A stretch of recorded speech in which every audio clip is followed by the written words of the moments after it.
കർത്താവ് നിങ്ങളോടുകൂടെ. അങ്ങേ ആത്മാവോടുകൂടെ. മർക്കോസിന്റെ വിശുദ്ധ സുവിശേഷത്തിൽ നിന്നുള്ള വായന. കർത്താവേ, അങ്ങേക്ക് മഹത്വം.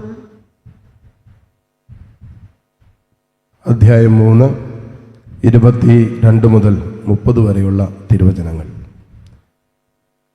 ജെറുസലേമിൽ നിന്നും വന്ന നിയമജ്ഞർ പറഞ്ഞു, അവനെ ബെൽസബൂൽ ആവേശിച്ചിരിക്കുന്നു. പിശാചുക്കളുടെ തലവനെ കൊണ്ടാണ് അവൻ പിശാചുക്കളെ പുറത്താക്കുന്നത്. അവൻ അവരെ അടുത്ത് വിളിച്ച് ഉപമകൾ വഴി അവരോട് പറഞ്ഞു, സാത്താന് എങ്ങനെയാണ് സാത്താനെ പുറത്താക്കാൻ കഴിയുക? അന്തഃഛിദ്രമുള്ള രാജ്യം നിലനിൽക്കുകയില്ല, അന്തഃഛിദ്രമുള്ള ഭവനവും നിലനിൽക്കുകയില്ല. സാത്താൻ തനിക്ക് തന്നെ എതിരായി തലയുയർത്തുകയും ഭിന്നിക്കുകയും ചെയ്താൽ അവന് നിലനിൽക്കുക സാധ്യമല്ല. അത് അവൻ്റെ അവസാനമായിരിക്കും. ശക്തനായ ഒരുവന്റെ ഭവനത്തിൽ പ്രവേശിച്ച് വസ്തുക്കൾ കവർച്ച ചെയ്യണമെങ്കിൽ ആദ്യമേ അവനെ ബന്ധിക്കണം. അതിനുശേഷമേ കവർച്ച നടത്താൻ കഴിയൂ. സത്യമായി ഞാൻ നിങ്ങളോട് പറയുന്നു, മനുഷ്യമക്കളുടെ എല്ലാ പാപങ്ങളും അവർ പറയുന്ന ദൂഷണങ്ങളും ക്ഷമിക്കപ്പെടും. എന്നാൽ പരിശുദ്ധാത്മാവിനെതിരായി ദൂഷണം പറയുന്നവന് ഒരു കാലത്തും പാപത്തിൽ നിന്ന് മോചനമില്ല. അവൻ നിത്യപാപത്തിന് ഉത്തരവാദിയാകും. അവനിങ്ങനെ പറഞ്ഞത് തനിക്ക് അശുദ്ധാത്മാവുണ്ട് എന്ന് അവർ പറഞ്ഞതിനാലാണ്. കർത്താവിൻ്റെ സുവിശേഷം. ക്രിസ്തുവേ, അങ്ങേക്ക് സ്തുതി. മിശിഹായിൽ ഏറ്റവും സ്നേഹമുള്ള മാതാപിതാക്കളെ, സഹോദരി സഹോദരങ്ങളെ, നമ്മളിന്ന് വായിച്ചു കേട്ട സുവിശേഷ ഭാഗം ഈശോയെക്കുറിച്ചുള്ള നിയമജ്ഞരുടെ ഫരിസേയരുടെയൊക്കെ അസൂയയും അല്ലെങ്കിൽ അവരുടെ തെറ്റിദ്ധാരണയും അല്ലെങ്കിൽ യേശുവിനെ ദൈവപുത്രനാണ് എന്ന് അംഗീകരിക്കാനുള്ള അവരുടെ വൈമനസ്യത്തിനൊക്കെ എതിരായി ഈശോ സംസാരിക്കുന്നതാണ് ഇന്നത്തെ സുവിശേഷ ഭാഗം. ഒരു സത്യത്തെ എത്ര കണ്ട് ഈശോ അത്ഭുതങ്ങളിലൂടെ അടയാളങ്ങളിലൂടെ ഒക്കെ വെളിപ്പെടുത്തിക്കൊണ്ടിരിക്കുക, താൻ ദൈവത്തിൻ്റെ പുത്രനാണെന്ന്, സ്വർഗത്തിൽ നിന്ന് വന്നവനാണെന്ന് വെളിപ്പെടുത്തിക്കൊണ്ടിരിക്കുക.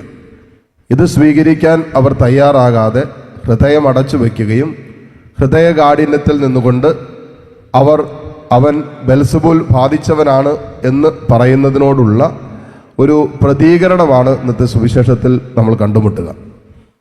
സുവിശേഷത്തിന്റെ ആരംഭത്തിൽ ഈശോ പറയുകയാണ്, സാത്താനെതിരെ എങ്ങനെ നിൽക്കാൻ പറ്റും? അങ്ങനെ നിന്നു കഴിഞ്ഞാൽ, ഇപ്പൊ യേശുവിൽ പ്രവർത്തിച്ചു കൊണ്ടിരുന്നത് സാത്താൻ ആയിരുന്നെങ്കിൽ ഈശോ ചെയ്ത അത്ഭുതങ്ങളും അടയാളങ്ങളൊക്കെ പിശാചിനെതിരെയും സാത്താനെതിരെയും അവന്റെ രാജ്യത്തിനെതിരായ പ്രവർത്തനങ്ങളാണ്. അപ്പോ യേശുവിൽ ബെൽസബൂൽ ഉണ്ടെന്ന് പറഞ്ഞാൽ, സാത്താൻ ഉണ്ടെന്ന് പറഞ്ഞാൽ പിന്നെ എങ്ങനെയാണ് സാത്താന്റെ രാജ്യം നിലനിൽക്കുക? അപ്പൊ സാത്താൻ ഒരു രാജ്യമുണ്ടെന്ന് യേശു ഉറപ്പിച്ചു പറയുകയും സാത്താനെതിരെ തിരിഞ്ഞാൽ നിലനിൽക്കുകയില്ല എന്ന് പറഞ്ഞിട്ട് ഇതിനിടയ്ക്ക് ഈശോ പറയുന്ന ഒരു കാര്യമുണ്ട്, അന്തഃഛിദ്രമുള്ള രാജ്യം നശിച്ചു പോകും എന്ന് പറയാണ്. അന്തഃഛിദ്രമുള്ള ഭവനവും നശിച്ചു പോകും. എനിക്ക് തോന്നുന്നു അത് നമുക്ക് വേണ്ടിയിട്ടുള്ള സന്ദേശമാണെന്ന് തോന്നുന്നു ഈശോ പറഞ്ഞത്. നമ്മുടെ കുടുംബങ്ങളിലേക്ക് നോക്കിക്കഴിഞ്ഞാൽ ഇന്ന് ഒത്തിരി കുടുംബങ്ങളിൽ ഈ ഭിന്നതയും കലഹമൊക്കെ കിടക്കുന്നതുകൊണ്ട് കുടുംബത്തിൽ ഒരു സമാധാനവും സ്വസ്ഥതയില്ല. പല കുടുംബങ്ങളിൽ നശിച്ചു പോകാനുള്ള കാരണം ഇത് തന്നെയാണ്. എന്താണ്? പരസ്പരം ഭിന്നിച്ച് കഴിയുക. ഒരു കുടുംബത്തിൽ സ്നേഹത്തിൽ ഐക്യത്തിൽ ജീവിക്കേണ്ടവർ തന്നെ പരസ്പര ശത്രുക്കളായിട്ട് മാറുകയാണ്. അപ്പനും അല്ലെങ്കിൽ മാതാപിതാക്കളും മക്കള് ശത്രുതയിൽ കഴിയുക, ജീവിത പങ്കാളിയോട് ശത്രുതയിൽ കഴിയുക, മക്കൾ പരസ്പര ശത്രുതയിൽ കഴിയുക. ഇവിടെ കഴിയുമ്പോൾ സംഭവിക്കുന്ന തന്നെ യഥാർത്ഥത്തിൽ സ്നേഹത്തിന്റെ ഐക്യത്തിൽ കഴിയേണ്ട ഒരു ഭവനം ദൈവഹിതപ്രകാരം പൂർത്തീകരിക്കപ്പെടേണ്ട, സ്നേഹത്തിൽ പൂർത്തീകരിക്കപ്പെടേണ്ട ഒരു ഭവനത്തിന്റെ അന്തരീക്ഷത്തിൽ ഭിന്നതയും കലഹവും നിരന്തരം, അത് തിന്മയുടെ സ്വാധീനം നിരന്തരം നിലനിൽക്കുകയാണ്. അപ്പോൾ മാതാപിതാക്കൾക്ക് ഈ സ്നേഹവും മാതാപിതാക്കൾ തമ്മിൽ ഈ ഐക്യവും നഷ്ടപ്പെട്ടു പോയാൽ ആ ദാമ്പത്യം നശിക്കുമെന്ന് മാത്രമല്ല, ദൈവത്തിന്റെ മുമ്പിൽ ആ ദാമ്പത്യത്തിന് വിലയില്ല എന്ന് മാത്രമല്ല, ആ ദാമ്പത്യത്തിൽ ജനിക്കുന്ന തലമുറകൾ വരെ നശിച്ചു പോകാനുള്ള സാധ്യതയുണ്ട് അവരുടെ ദാമ്പത്യ ജീവിതവും. കാരണം എന്താ? ഇവിടെ ദാമ്പത്യത്തിൽ സ്നേഹവും ഐക്യമില്ല. അതിൽ ജനിക്കുന്ന മക്കള്, അത് കാണുന്ന മക്കള് തീർച്ചയായിട്ടും അവരിലും സമാനമായ തിന്മ പ്രവർത്തിക്കാനുള്ള സാധ്യതയുണ്ട്. അവരുടെ ദാമ്പത്യത്തിലും അവരുടെ ബന്ധങ്ങളിലൊക്കെ അസ്വസ്ഥതകൾ ഉണ്ടാകാനുള്ള ഒരു പരിധിവരെയുള്ള കാരണം ദമ്പതിമാര്, മാതാപിതാക്കള് അവരുടെ സ്നേഹത്തിൽ പൂർത്തീകരിക്കപ്പെടേണ്ട ദാമ്പത്യം ആ സ്നേഹത്തിൽ പൂർത്തീകരിക്കപ്പെടാതെ പോകുന്നതുകൊണ്ടാണ്. അപ്പൊ നമ്മൾ വളരെയധികം ശ്രദ്ധിക്കേണ്ടതാണ്. വചനം പറയാണ്, ഈശോ പറയാണ്, അന്തഃഛിദ്രമുള്ള ഭവനം നശിച്ചു പോകും. കൺമുമ്പിൽ കണ്ടുകൊണ്ടിരിക്കുന്ന കാര്യമാണ്. എത്ര കുടുംബങ്ങളാണ്, എത്ര ദാമ്പത്യങ്ങളാണ് ഇത് നമ്മുടെ മുമ്പിൽ നശിച്ചുകൊണ്ടിരിക്കുന്നത്? എത്ര കുടുംബ ബന്ധങ്ങളാണ് തകർന്നുകൊണ്ടിരിക്കുന്നത്? എത്രയോ പേരെ ഡൈവോഴ്സിന്റെ വക്കിലെത്തി നിൽക്കുന്നത്? എത്രയോ പേരെ ഡൈവോഴ്സ് കഴിഞ്ഞ് പരസ്പരം ഭിന്നിച്ച് കഴിയുന്നു. അതിൻ്റെ പേരിൽ എത്രയോ കുഞ്ഞുങ്ങൾ വേദനിക്കുന്നു. അപ്പൻ നഷ്ടപ്പെട്ടതിൻ്റെ, അമ്മ നഷ്ടപ്പെട്ടതിൻ്റെ, മാതാപിതാക്കളുടെ സ്നേഹം നഷ്ടപ്പെട്ടു പോയതിൻ്റെ പാർശ്വഫലമെന്നോളം എത്രയോ കുഞ്ഞുങ്ങൾ ഇന്ന് വേദനയിലും കണ്ണുനീരിലും കഴിയുന്നു. ഇത് കർത്താവ് നമുക്കൊരു ഉദ്ബോധനമായിട്ട് തന്നിരിക്കുകയാണ്. അന്തഃഛിദ്രമുള്ള രാജ്യത്തെക്കുറിച്ച് മാത്രം പറഞ്ഞാൽ മതിയായിരുന്നു. കാരണം എന്താ? അതാണ് സാത്താന്റെ രാജ്യം. ദൈവരാജ്യം പോലെ തന്നെ സാത്താൻ ഒരു രാജ്യമുണ്ട്. ഇപ്പൊ സാത്താനെതിരെ ഭിന്നിച്ചാൽ അവന്റെ രാജ്യം നശിക്കുമെന്ന് പറഞ്ഞ് അവസാനിപ്പിച്ചാൽ മതിയായിരുന്നു. പക്ഷേ ഈശോ കൂട്ടിച്ചേർത്ത് അന്തഃഛിദ്രമുള്ള ഭവനവും നശിച്ചു പോകുന്ന പറഞ്ഞത്. ഇത് കഴിഞ്ഞ് അങ്ങോട്ട് പറയുമ്പോൾ ഒരു കാര്യം കൂടി ഈശോ പറഞ്ഞ് അവസാനിപ്പിക്കുന്നത് ഇങ്ങനെയാണ്: എല്ലാ ദൂഷണവും ക്ഷമിക്കപ്പെടും, പക്ഷെ പരിശുദ്ധാത്മാവിനായി ഇതിനായി ദൂഷണം ക്ഷമിക്കപ്പെടില്ല. അപ്പൊ നമുക്കൊരു തെറ്റിദ്ധാരണ ഉണ്ടാകും, ദൈവത്തിന് എല്ലാ പാപവും ക്ഷമിക്കാൻ പറ്റുകയില്ലെന്ന്. നിശ്ചയമായിട്ട് ദൈവത്തിന് എല്ലാ പാപവും ക്ഷമിക്കാൻ പറ്റും.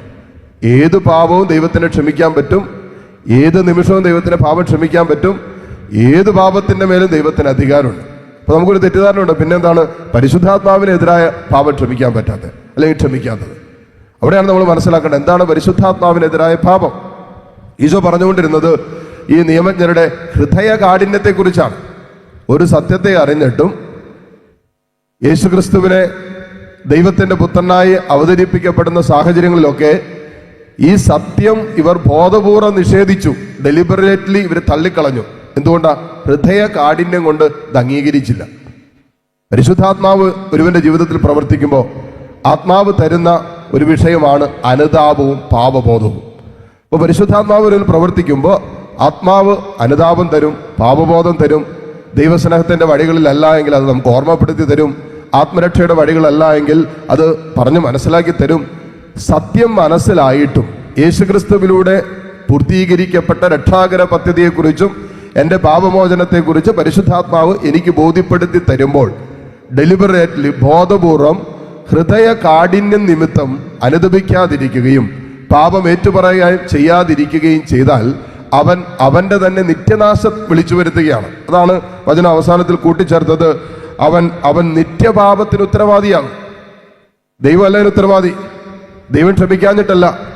ദൈവം ക്ഷമിക്കാൻ എല്ലാ പാപവും ദൈവം ക്ഷമിക്കും. പക്ഷേ ചില പാപങ്ങൾ ദൈവം ക്ഷമിക്കണ്ട എന്ന് പറഞ്ഞുകൊണ്ട് ആ പാപത്തിൽ തുടരുകയും ഹൃദയ കാഠിന്യം കൊണ്ട് ആ പാപം ദൈവസന്നിധിയിലേക്ക് ഇറക്കി വെക്കാൻ ഏറ്റുപറയാൻ വിസമ്മതിക്കുകയും ചെയ്യുന്ന ഒരുവനാണ് പരിശുദ്ധാത്മാവിനെതിരായ പാപം എന്ന് പറഞ്ഞാൽ. അവൻ ഹൃദയ കാഠിന്യം കൊണ്ട് അവൻ പാപത്തിൽ തുടരുകയും പാപം ഏറ്റുപറയാതെ കർത്താവിന്റെ കാരുണ്യത്തിലേക്ക് സമർപ്പിക്കാതിരിക്കുകയും ചെയ്യാണ്. ആ പാപം കർത്താവിന് അങ്ങനെ ക്ഷമിക്കാൻ പറ്റും? ഞാൻ ഏറ്റുപറയാത്തൊരു പാപം എങ്ങനെ കർത്താവ് ക്ഷമിക്കും? എന്നെ ക്ഷമിക്കേണ്ട, ഞാനിങ്ങനെ ജീവിക്കുള്ളൂ എന്ന് തീരുമാനിക്കുന്ന ഒരുവന്റെ മേൽ കർത്താവിന്റെ കരുണ എങ്ങനെ വെളിപ്പെടും? അതുകൊണ്ടാണ് പറയുന്നത് പരിശുദ്ധാത്മാവിനെതിരായ ദൂഷണം. ഒരു സത്യത്തെ തിരിച്ചറിഞ്ഞിട്ട് പാപബോധവും അനുതാപവും പരിശുദ്ധാത്മാവിലൂടെ നൽകപ്പെട്ടിട്ട് വചനം കേൾക്കുമ്പോൾ ശുശ്രൂഷകളിലൂടെയൊക്കെ വിശുദ്ധ കുർബാനയിൽ കർത്താവിന്റെ സ്നേഹവും കരുണയൊക്കെ സ്വീകരിച്ചിട്ട് ഈ കരുണ സ്വീകരിക്കാൻ നാം ബോധപൂർവം ദൈവസ്നേഹത്തെയും സത്യത്തെയും തിരസ്കരിക്കുകയും തള്ളിക്കളയുകയും ചെയ്താൽ എൻ്റെ ആത്മരക്ഷ, എൻ്റെ പാപമോചനം, എൻ്റെ വിശുദ്ധീകരണം, എൻ്റെ വീണ്ടെടുപ്പ് ഇത് ബോധപൂർവം ഹൃദയ കാഠിന്യം നിമിത്തം പരിസര നിയമജ്ഞരുടെയും പോലെ അവിടെ ഹൃദയ കാഠിന്യം കൊണ്ട് യേശു പ്രവർത്തിച്ച അത്ഭുതങ്ങളെ പിശാചിന്റെ പ്രവർത്തനങ്ങളായിട്ട് ഇവർ കണ്ടത്. അത്രമാത്രം അവർ ഹൃദയം കഠിനമാക്കി വെച്ചു, സ്വീകരിക്കാൻ തയ്യാറായില്ല. അങ്ങനെ സ്വീകരിക്കാതിരിക്കുമ്പോഴാണ് അത് നിത്യപാപമായിട്ട് മാറുക. അത് പരിശുദ്ധാത്മാവിനെതിരായ പാപമാണ്. അത് ക്ഷമിക്കാൻ പറ്റില്ല. കാരണം എന്താ? ഇവന് ക്ഷമ ആഗ്രഹിക്കുന്നില്ല. ക്ഷമ ആഗ്രഹിക്കാത്തൊരു ജീവിതത്തിന്റെ മേൽ അങ്ങനെ കർത്താവിന്റെ ക്ഷമയും കരുണയും കടന്നു വരും. അതുകൊണ്ട് ആ പാപം ക്ഷമിക്കപ്പെടില്ല എന്നാണ് കർത്താവ് പറഞ്ഞിരിക്കുന്നത്. അതുകൊണ്ട് ഹൃദയ കാഠിന്യത്തെയാണ് യഥാർത്ഥത്തിൽ ഇന്നത്തെ സുവിശേഷത്തിലൂടെ ഈശോ എടുത്ത് കാണിക്കുന്നത്. നമ്മുടെ ഹൃദയം കഠിനമായി പോകരുത്. പാപത്തിന്റെ ഒരു വഞ്ചനയാണ്. ഹെബ്രായർക്ക് എഴുതിയ ലേഖനം 3-ാം അധ്യായം നാം വായിക്കുമ്പോൾ അവിടെ മനോഹരമായിട്ട് കാണുന്നൊരു വാക്യമുണ്ട്. നമ്മുടെ ഹൃദയ കാഠിന്യം നിമിത്തം എങ്ങനെ വിശ്വാസരഹിതമായ ഹൃദയം മൂലം കടന്നു പോകുമ്പോൾ പാപം നമ്മെ വഞ്ചിക്കും. പാപം വഞ്ചിക്കുന്ന എങ്ങനെ? പാപത്തിന്റെ വഞ്ചന മൂലം നമ്മുടെ ഹൃദയം കഠിനമായി പോകും. അതായത് ഒരു പാപത്തിൽ നമ്മൾ ആവർത്തിച്ച് ആ പാപത്തിൽ മുഴുകുമ്പോൾ നമ്മൾ അറിയില്ല ആ പാപം നമ്മെ വഞ്ചിക്കും. അപ്പോൾ നമ്മുടെ ഹൃദയം കഠിനമായി പോകുമ്പോൾ പരിശുദ്ധാത്മാവ് സംസാരിച്ചാൽ നമ്മൾ പറയാം കുഴപ്പമൊന്നുമില്ല, ഈ പാപത്തിൽ തുടരുന്നതിന് എന്നാ കുഴപ്പം? ചില ദാമ്പത്യ അവിശ്വസ്തത ബന്ധങ്ങൾ, ചില അശുദ്ധ ജീവിതത്തിന്റെ മേഖല കുഴപ്പമൊന്നുമില്ല എന്ന് കരുതി നമ്മൾ തുടരാനുള്ള സാധ്യതയുണ്ട്. കാരണം ഹൃദയം കഠിനമായി പോയി പാപത്തിന്റെ വഞ്ചനയായി. അതുകൊണ്ട് നമ്മൾ ആ വിഷയങ്ങൾ വിശുദ്ധീകരിക്കപ്പെടണമെന്ന് കർത്താവ് ആഗ്രഹിക്കുന്നു. എന്ന് മാത്രമല്ല, ഹൃദയ കാഠിന്യം അത് ക്ഷമിക്കപ്പെടാത്ത പാപമാണ്, ക്ഷമ വേണ്ട എന്ന് ഒരു ദൈവ പൈതൽ പറയുന്ന ജീവിതത്തിന്റെ അനുഭവമാണ്. ഈ വിഷയത്തിൽ ഒരു വിടുതലിന് വിശുദ്ധീകരണത്തിന് വേണ്ടി പ്രാർത്ഥിക്കാം. കർത്താവിൻ്റെ സ്നേഹത്തിൽ എളിമപ്പെട്ട് വിശുദ്ധീകരിക്കപ്പെടേണ്ട വിഷയങ്ങൾ കർത്താവിൻ്റെ കാരുണ്യത്തിൽ വിശുദ്ധീകരിക്കപ്പെട്ട് നിത്യജീവിതത്തിനായി നമ്മുടെ ഹൃദയങ്ങളെ, ജീവിതത്തെ കർത്താവിനെ കണ്ടുമുട്ടുമ്പോൾ, നിത്യവിധിക്കായി അവൻ്റെ മുമ്പിൽ അണിചേരുമ്പോൾ നാം അവൻ്റെ പക്ഷത്ത്, അവൻ്റെ ഭാഗത്ത് ആയിരിക്കാൻ പരിശുദ്ധാത്മാവ് നമ്മെ സഹായിക്കട്ടെ. ഉള്ള കൃപയ്ക്കായി ഈ ബലിയിലൂടെ പ്രാർത്ഥിക്കുകയും ചെയ്യാം. ആമേൻ.